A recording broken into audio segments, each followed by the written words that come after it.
This morning I'm going to talk about the paper logbook. Sounds like a boring subject, doesn't it? But it isn't.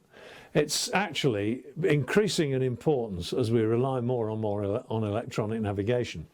But I'm going to start by showing you the cover of my first ever ocean-going logbook. And here it is. This cover, well, you can see it's been battered by time, it's been knocked about by deck leaks and goodness knows what else, but there it is.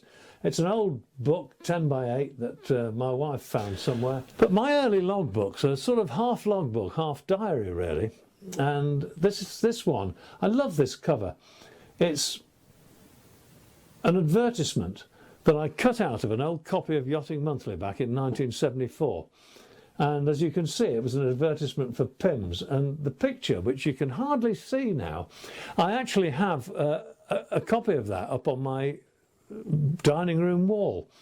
And it's a picture of Charles Nicholson steering Candida in a big class race in the 1930s. The yacht you can see to leeward under the end of the boom, the big black boat, that is Britannia herself, steered probably by King George V, or if not him, then by his sailing master Sir Philip Hunloke, thundering up under the lee as these great yachts hammer down the Solent.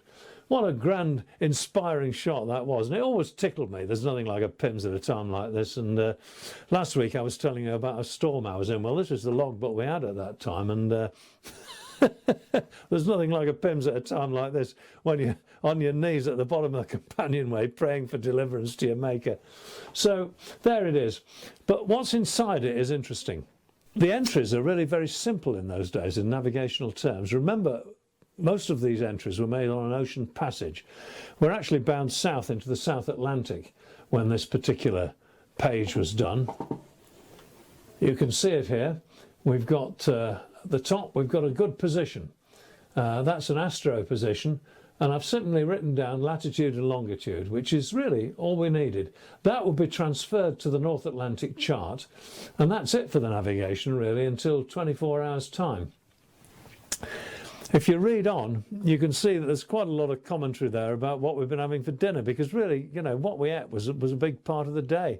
Sometimes I would enter what I've been reading about, or one thing and another, and further on down the page you'll see that there's an entry about the accuracy of the timepiece. Somehow we've managed to, we're nearly at the equator here, we're at 2 degrees north, and we're somewhere off the bulge of Africa, heading down, and we're desperate for a time check because I'm using the Smith's electric clock that I bought in a hardware shop. That was my chronometer in those days, and they were pretty good.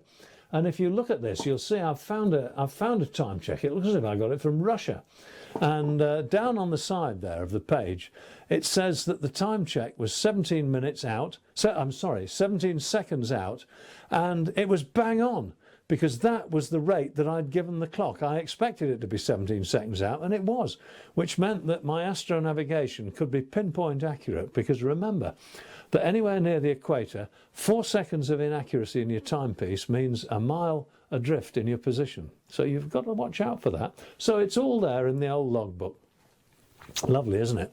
Now, our landfall with this book was in northern Brazil, at a place called Salvador, which is just south of the equator.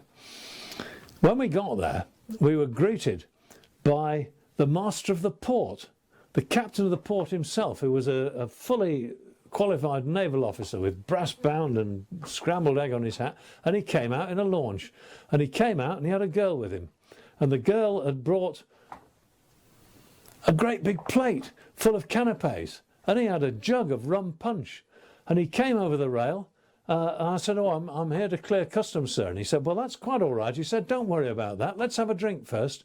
And he told us that this particular day was the anniversary of, I think, the birth or the arrival or something of Lord Cochrane, who had fallen foul of the British authorities. He was a naval officer, a proper frigate captain who'd done great things during the Napoleonic Wars, but he didn't get on with the authorities, and something had happened and he'd left, and he'd come down to South America in search of adventure, and he became their first admiral when they were fighting for independence from Spain and Portugal, these countries back in those days, and they've never forgotten. And so the captain of the port, he gave me some flowers. He handed them to my wife, and he gave me this little card which has got his name on the bottom, and it says, "On the day of tomorrow we do commemorate the 2nd century of Lord Cochrane's birth, who fought for the Brazilian independence, and we have the honour of having his personality as our first line admiral. These flowers represents our sympathy to a Great Britain's lady." And that was to Ros. And he handed over the flowers and we all had a party. But you see, I've put it all in the logbook. And that's what you should do. If you have a logbook that's not ruled up with loads of columns, you can do this sort of thing. And when we get somewhere with our logbooks, which are never ruled up unless I rule them myself, I rule up what I need, nothing else. And when we arrive somewhere, the logbook becomes our visitor's book, which is brilliant because it means that we always remember where we met somebody. And as we look back on the logbooks 20, 30, 40 years later, we can remember, do you remember old Charlie? Goodness me, he could put it away, couldn't he? Or that fella who crossed the Atlantic and he never had a chronometer and he did it all on latitude and he found Barbados anyway. Yeah, you can do all that. So it's a good trick not to buy a ruled up logbook. Buy one with blank pages and put the ruled in columns that you want. Now here is what my modern logbook looks like. You'll see that it's an A4 book now, and I've got columns ruled on the left hand side, and on the right hand page I write my comments, and it's all here. You can see if you look at the columns, we've got time, barometer, terribly important that. You've got to keep a log of the barometer, otherwise you don't know what's happening to the weather. We've got the weather column next, which tells us what the wind's doing, and if it's raining it'll tell us that. We've got course over the ground and speed over the ground. Notice this is a modern logbook. I haven't got course steered and log distance anymore. I'm taking it off my GPS. This is quite important because if the GPS goes down, which is what the logbook's all about, I want to know the most accurate course I've been steering and the most accurate distance run. And really, if I'm taking them off the GPS, they're probably more accurate than what I'm getting off my own personal in-boat instruments, the trailing log or the log that's running on the paddle under the boat, and the compass. It's arguable that you should run those two as well. And I suppose if I was being strictly accurate according to Crocker, that's what I'd do. But the fact of the matter is that if my GPS goes down, the very worst position I'll be in is that it'll be an hour since I had a log entry, because I'm entering it most times on the hour. I can look back and I can see where I was an hour ago. I can see what course I was steering. I can see what speed I was making. If I slowed down, I can make some sensible adjustment. And with that, I can plot an estimated position, because as we look at the logbook, we can see that the next column is position. Sometimes it's just got a lat long, but very often I prefer to put a course, rather a range and bearing to a known object. The reason for that is that it's a lot easier to plot a position with just a single bearing on a plotter, on a chart protractor and a pair of dividers than it is to start scratching around trying to plot an accurate lat long position. So if I'm doing my position, I try to put range and bearing to a known object. The last two columns on this column page are the generator, which hasn't been on at all today, probably because my engine's been on a fair amount. Yeah, I put my revs down there and when it goes on and when it goes off. On the right hand page is my comments. Well, these might be past so-and-so cardinal boy, and we can relate it to the time.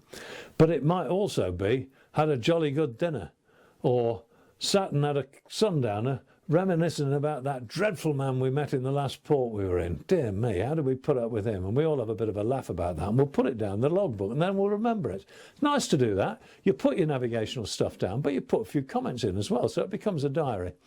And that's really the way to run a logbook.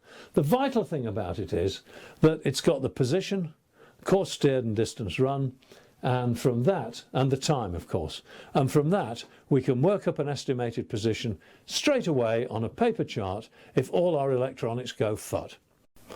A classic example of the importance of the paper logbook came to me one time when I was coming into the Solent on a huge container ship. I was with the pilot. Massive great ship. The bridge was bigger than my house, And on that bridge, there was complete control of all this technology. There was the captain sitting in an armchair watching what was going on. There was the mate on watch. There was a chap from the Far East steering. He had a great big numerical compass in front of him that measured the course to half a degree. Marvellous, isn't it?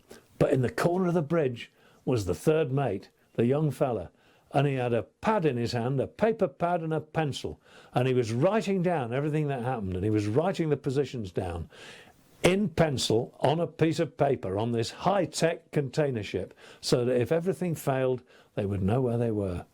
And that is the secret of the logbook. Paper logbook is the most important safety feature you've got. Some people say it's even more important than the life raft.